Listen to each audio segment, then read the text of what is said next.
Hello, ladies and gentlemen. You are welcome to another session of simple ways to achieve excellence in academics. In our previous class, we talked about some principles that you need to observe if you want to achieve excellence in academics. Just a quick reminder of what we discussed. We said if you want to have excellence in your academics, then you should make your academics your priority. Another thing we said is that you must develop a strong study principle. We also say you must plan your activities because we said the entire school program, the curriculum, the lectures, and everything is planned. So if you want to succeed, you must also plan. Then today we'll be talking about identify your favorable study time or period. That's another principle that you must observe if you want to achieve excellence in your academics. So your favorable study time or period, it could be morning, it could be afternoon, it could be night. Some understand better in the morning, some in the afternoon, some in the night. So identify which one is favorable to you and then use it. Sometimes people just go out or students just go out to read because they see people going to class to read and they are not prepared, they are not ready for it. And so they go and waste a lot of time and they will not learn anything at the end of the day. Why? Because they are not ready to read. So look at it. Do you understand better in the afternoon? Do you understand better in the evening? Do you understand better in the night? Or what time is favorable to you? Use it judiciously and you will be able to retain more. Don't go for studies because you see others going. If you are not ready or if the time or the period is not favorable to you, you are not going to achieve anything. Another principle is identify your learning style. There are many learning models, there are many models of learning, but for the purpose of our discussion, we'll be talking about the VAC model developed by Fleming and Mills in 1992. You know, the VAC model, VAC is an acronym for visual, that is the V. A stands for oral or auditory.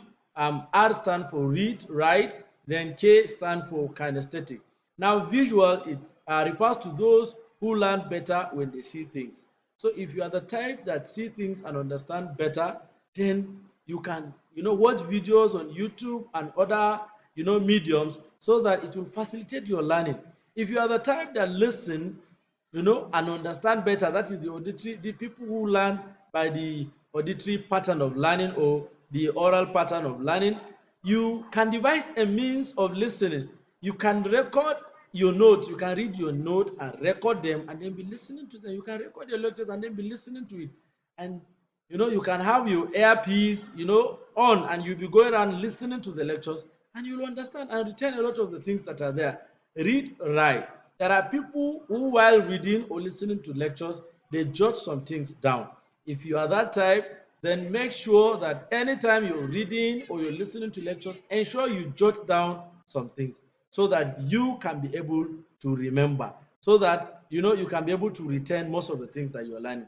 Then kinesthetic, there are people who learn better when they are involved in demonstration. Once they practice a particular thing, they will be able to remember it. So ensure that you put to practice those things or you try to demonstrate some of those things that you are exposed to so that you can be able to recall them when necessary. Another principle is set study goals. So your study goals start from when do you want to graduate from the college or from the university or the polytechnic where you are studying. Some institutions you study for 3 years, some for 4 years, some for 5 years or 6 years, depending on the institution, depending on the type of course you're studying. So you set for yourself goal. Do you want to graduate within the stipulated years or you want to stay longer than that? So that will determine how you will be doing things while in college. If you don't set such goals, you will end up staying a longer time than expected in the college or in the institution. Then set goals for the type of grade that you want to graduate with. Do you want to have a first class? Do you want to have a second class? What grade do you want to graduate with? Set goals for yourself. If you can also set goals of what you want to learn. If you are going out to study, set goals. I want to learn this, and that today. What do you want to learn for that day or for that particular time you're going out to read? If you have a goal, then at the end you will know whether your goal has been achieved or your goal has not been achieved. Do not set goals that are low. Do not set a very low goal. That's an advice from Ahmed and Babayo in 2017.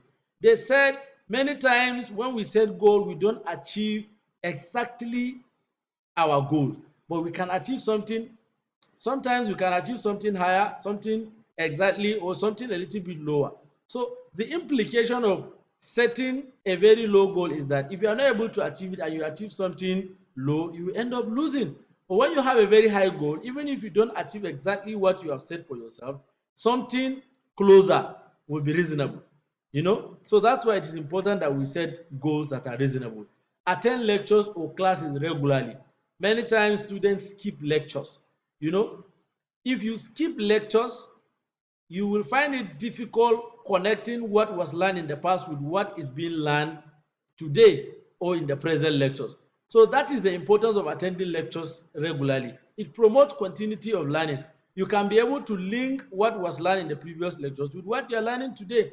But if you attend lecture 1 and you miss lecture 2 and then you are attending lecture 3, you will find it difficult to connect lecture 1 with lecture 3 because there is a gap created by missing lecture 2. So it's important that you attend all the lectures. Sometimes you get second-hand information from other people and then they don't explain exactly what was said and you will struggle.